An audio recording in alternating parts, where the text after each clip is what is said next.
Let's ask Congressman Jeff Duncan of South Carolina if tax hikes are inevitable to avoid default. Sir, thanks for being with us.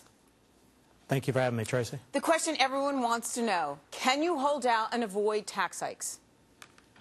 Well, I think tax cuts are out of the question. I think America has we don't have a revenue problem, we have a spending problem.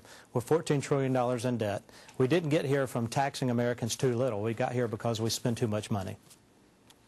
But what does that mean? I would say tax cuts are definitely out of the question. But we're at an impasse, sir. And the Democrats put something out. They're talking about cutting entitlements to corporate America. They're talking about getting rid of the coveted itemized deduction for those people out there that make $250,000 or more. They are talking about taking things away, which essentially is a tax hike.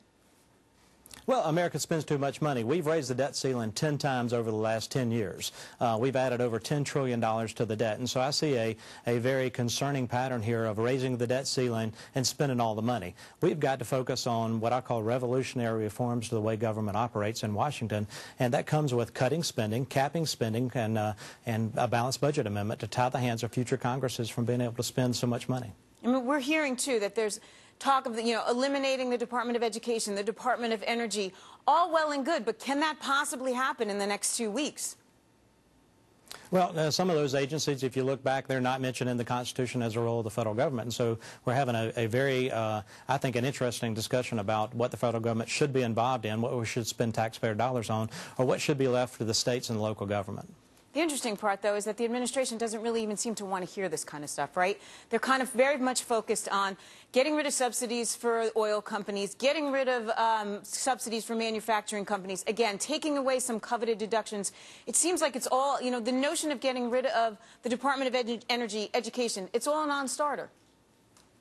Well, they want to basically raise taxes, and anyone who thinks that we can raise taxes and keep American manufacturing here and grow the economy by putting Americans back to work is just wrong.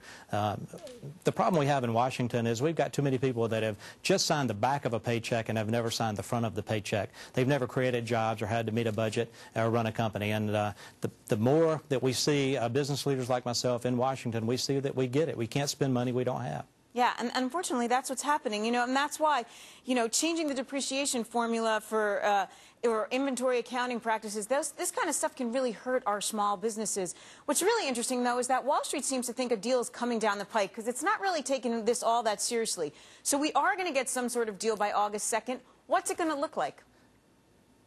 Well, I don't know what it's going to look like. The work's being done right now. I applaud the guys for getting together. I also applaud Eric Cantor for walking away from the table when the other side said raising taxes is part of the equation. He said, no, I'm going to draw the line right there. And so the debate's going on, and we'll see. I hope we don't get to the August 2nd deadline, but if we do, I don't believe the nation will have an actual default. There may be a technical default while we work on this, but I believe the market will respond positively to that. Look, we're probably going to end up raising the debt ceiling, right? I think at this point everybody understands that. But what the hope is that we're raising it with some sort of limitation, some sort of spending cuts, hopefully no tax hikes. The problem, I think, though, that most people are feeling right now is it just seems inevitable that the Democrats are going to push through tax hikes and the American family is going to get squeezed that much more. Well, not as long as Republicans and folks that came in on this last election, 87 members of our freshman class, we don't want to raise taxes. We're not going to raise taxes, and we're going to find other ways to do it. We've proposed to cut, cap, and balance. Cut spending.